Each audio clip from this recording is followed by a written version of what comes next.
say anymore. No, I think everyone in this congregation could pretty much recite every role you've had in your life, Cynthia. We are so proud. We're proud of you as an artist. We're proud of you as an activist. We're proud of you as a partner and a parent. Please welcome to our bima, Cynthia Nixon.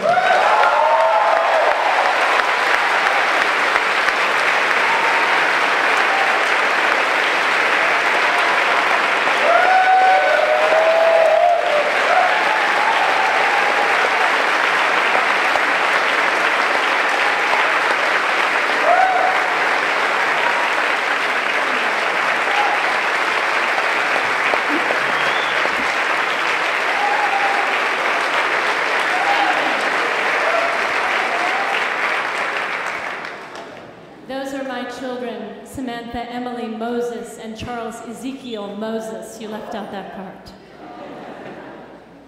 Hello, everybody.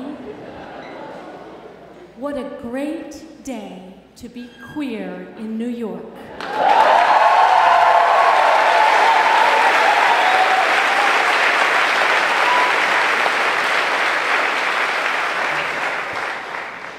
Maybe the best day ever. So far. And there is no place my family and I would rather be than here with you all. So thank you so much for having us.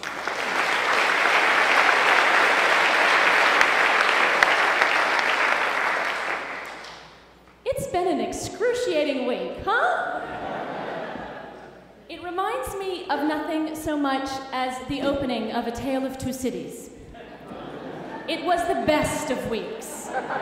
It was the worst of weeks. It was a moment of certainty. It was a moment of ground shifting beneath your feet. It was an epoch of accommodation. It was the epoch of intransigence. It was the season of bravery. It was the season of cowardice. It was the spring of now. It was the winter of maybe in a little while. We were everyone's darling. We were an orphan no one would claim. We were bounding to the top of the mountain. We were stuck in the mud and slipping backwards. Albany was our heaven. Albany was our hell. And we have been in the desert for so long. But I tell you tonight, we are about to come out into the promised land.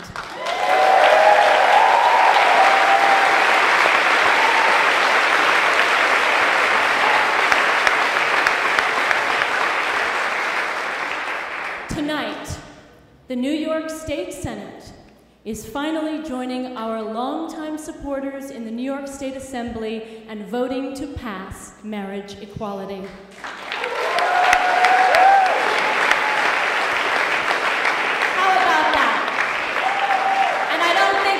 By such a small margin either. They could have passed it last week, but I guess they were waiting to give it to us as a present for Pride Week. I don't think I've ever gotten such a nice present from the Republican Party before. And I'm hoping, for their sake as well as ours, that this is a prefiguring of more good things to come. I know how far we've come when marriage equality is brought to a vote and passed with a Republican-controlled Senate, something that people said would never happen. I know how far we've come when the Republican Majority Leader Dean Skelos says that he will not compel his members to vote the party line, but will release them to vote as their consciences dictate, an acknowledgement that he sees voting for justice for LGBT people as a righteous act.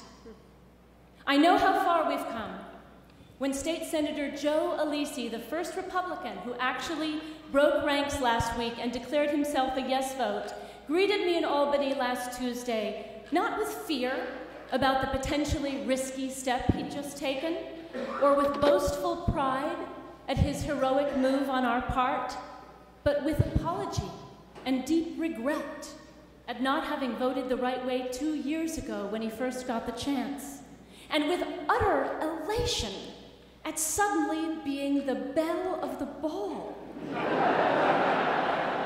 95% of the comments on my Facebook page are positive, he told me excitedly.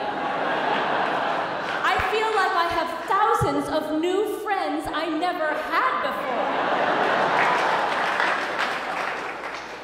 I know how far we've come when I see State Senator Ruth Hassel Thompson, who told me in the spring of 2009 that for religious reasons, she was having a lot of trouble getting to a yes vote, but 6 months later she did. When I see her, as I did last Tuesday, standing like a proud beacon amongst her colleagues, now a tried and true champion of marriage equality, when I see the lightness of spirit and the peace of mind her position has brought her, I know how far she and we have come. This truly is evolution unfolding before our eyes. And I believe in evolution.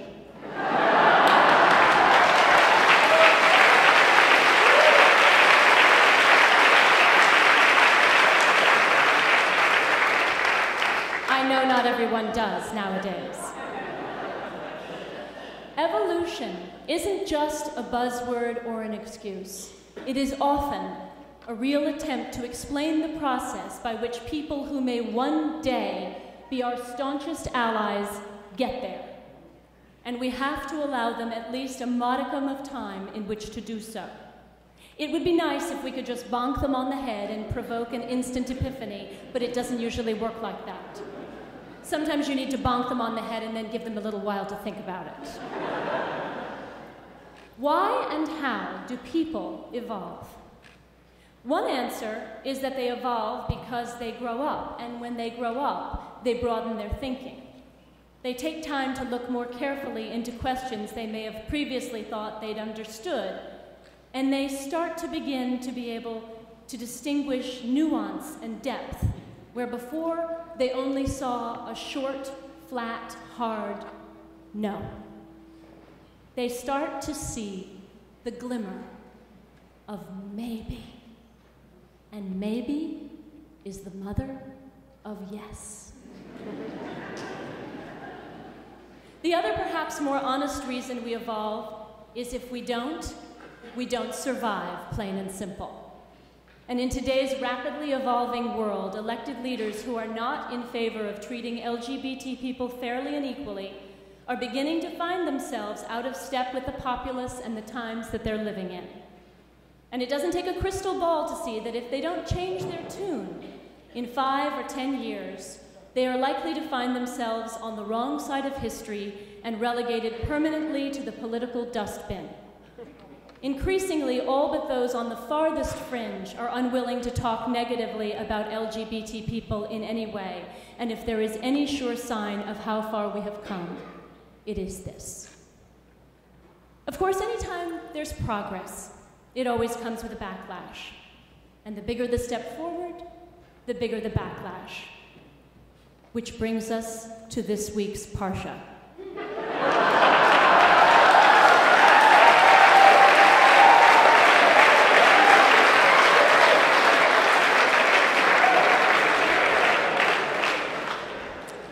This week's Parsha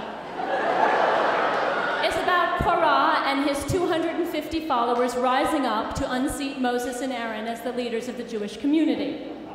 Now keep in mind that at this point, the Israelites have made it through slavery, avoided the 10 plagues, escaped Egypt and Pharaoh and his army, crossed the Red Sea, endured at this point 2 years in the desert, and have at long last spied the promised land with its bountiful milk and honey.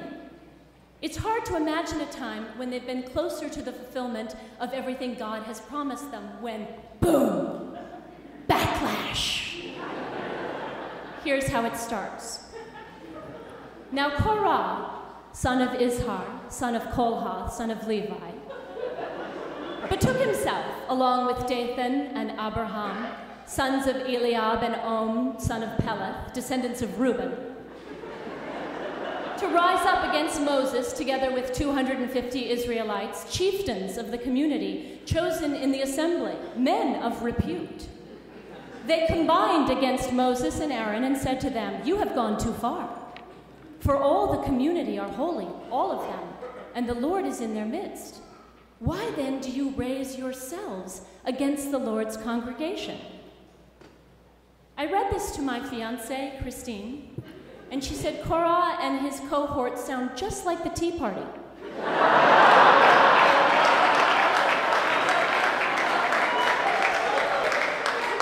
I had to agree. It is good to remember backlashes are nothing new. Even Moses and Aaron had to go through them. And today, as yesterday, wannabe leaders will cleverly try to dupe the people by using language that sounds populist. Language designed to convince the mob that in contrast to themselves, those currently in power are in fact undemocratic and elitist and deserve to be thrown out. Korah's argument sounds enticing. All of the community are holy, all of them, and the Lord is in their midst. Why then do you raise yourselves above the Lord's congregation? If every one of us is holy already, why do we need leaders at all? Why do we need priests, rabbis, or even Moses to interpret God's will? Why doesn't God just speak to us directly? Why the need for a conduit or interpreter? The fallacy of this argument is it that if we assert that we are holy and therefore don't need anyone to lead us or instruct us, it is like saying we are already perfect and complete as we are, and there is no need for us to improve or advance, and that is obviously untrue. We must strive. We must evolve. We must progress. And to know which way to go or how to get there, we need leaders we can trust who have their eyes on the prize, who can work together like Moses and Aaron. This week, I am happy to report that our New York leaders have proved themselves to be of just this ilk. Apart from the Republican Party allowing themselves to evolve, and the Democratic Party, led by Cuomo, exerting every ounce of pressure that they and he had at their disposal, this week also bore the fruit of the state's 5 major LGBT groups having learned to dance together, gracefully and purposefully instead of stepping on each other's toes.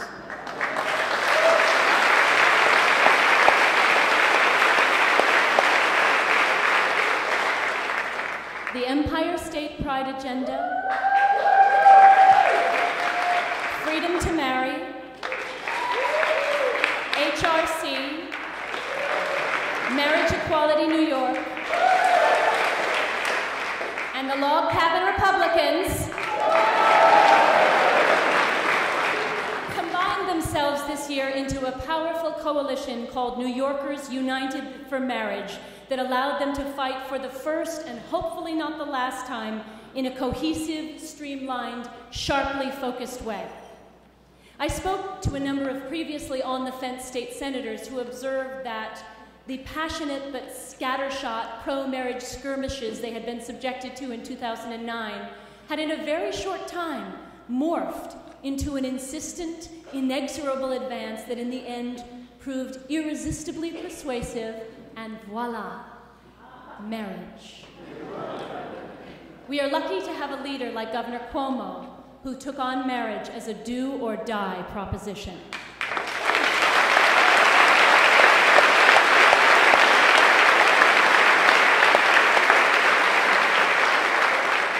It is fair to say that we could not have done it without him. But we have ourselves to thank for creating a political climate that made any other stance unthinkable for a savvy, progressive Democrat from New York with national ambitions. LGBT and LGBT-positive people are a big part of any progressive candidate's constituency, and we insist on being heard. That is only going to become truer as time goes on. And soon it won't be only the progressive candidates we matter to, but the centrist ones as well.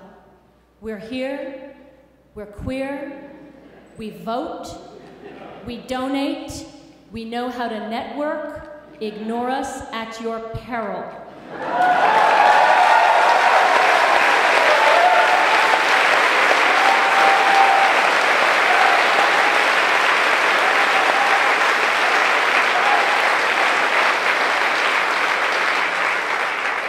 Last year, Christine and I became very involved with a group called Fight Back New York.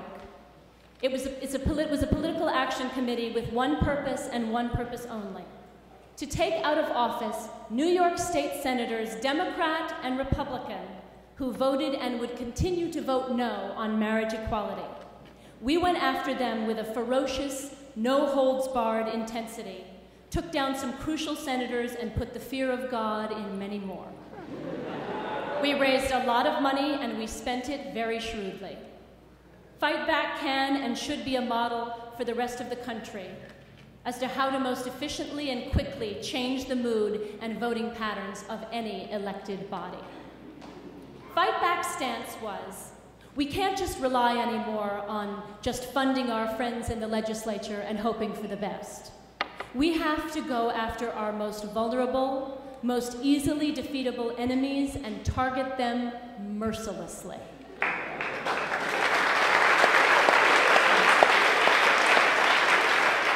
And we didn't confine ourselves to the candidate's LGBT record.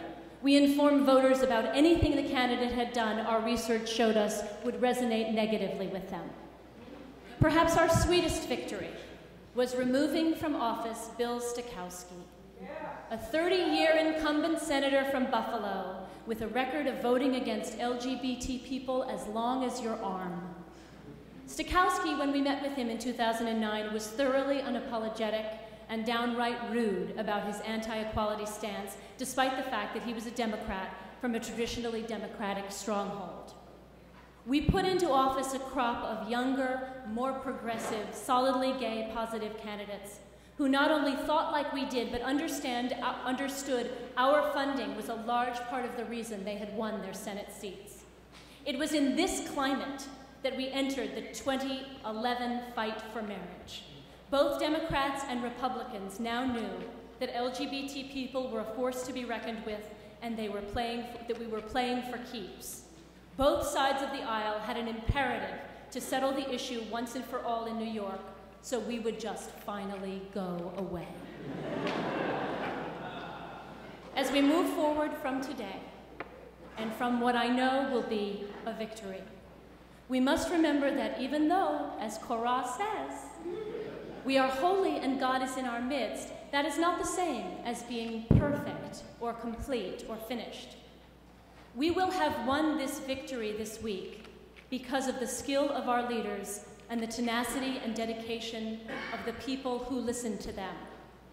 We must all keep listening, because there are new voices on the scene every day that express a point of view we need to consider, that tell us what new direction we should move in next. We must all keep listening, and we must all keep fighting. Once marriage equality is a reality in New York State, we must work to make it a reality in every state.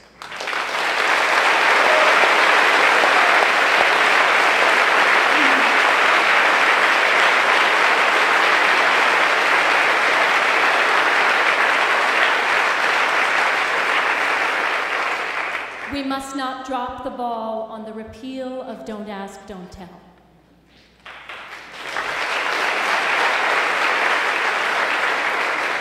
And above all, we must make sure that the President makes good on his pledge to repeal the Defense of Marriage Act.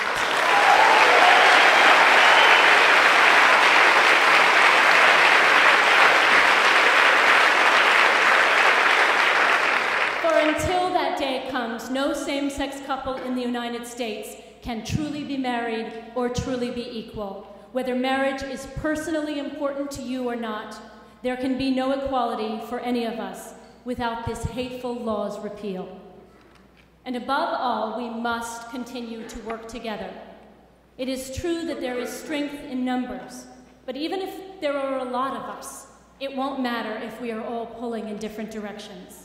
That is why we need leaders to direct our thinking and organize our efforts, and our leaders need us to keep them on course and every now and then put their feet to the fire when nothing else will do the trick. In closing, I'd like to share with you a saying my mother used to tell me when I was a child.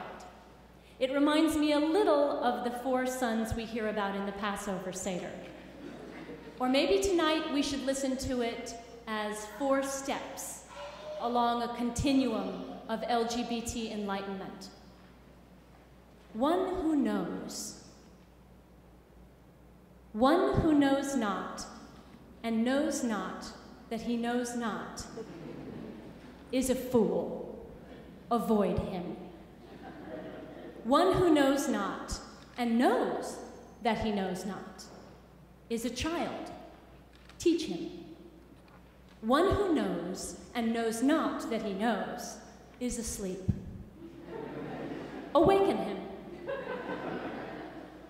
But one who knows and knows that he knows is a leader. Follow him. We were blessed this week to have the benefit of such incisive, unwavering leadership that we could follow. We were blessed this week to have such an impassioned, determined army of foot soldiers, gay and straight, who didn't stop pushing until we went over the top. This is a victory that was many years in the making. And while a lot of people here tonight have played a big part in this bill's passage, I know that everyone here will reap its rewards in a myriad of different ways. And so, onward and upward, happy Pride, Mazel Tov, hallelujah, and God bless Governor Cuomo.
Looking back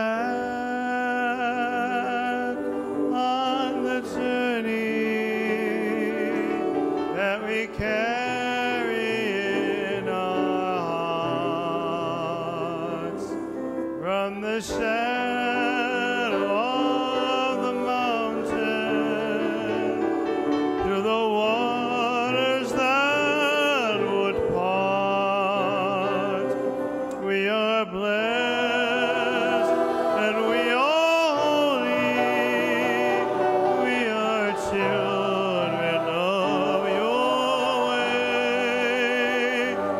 And the words that bring us meaning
so proud.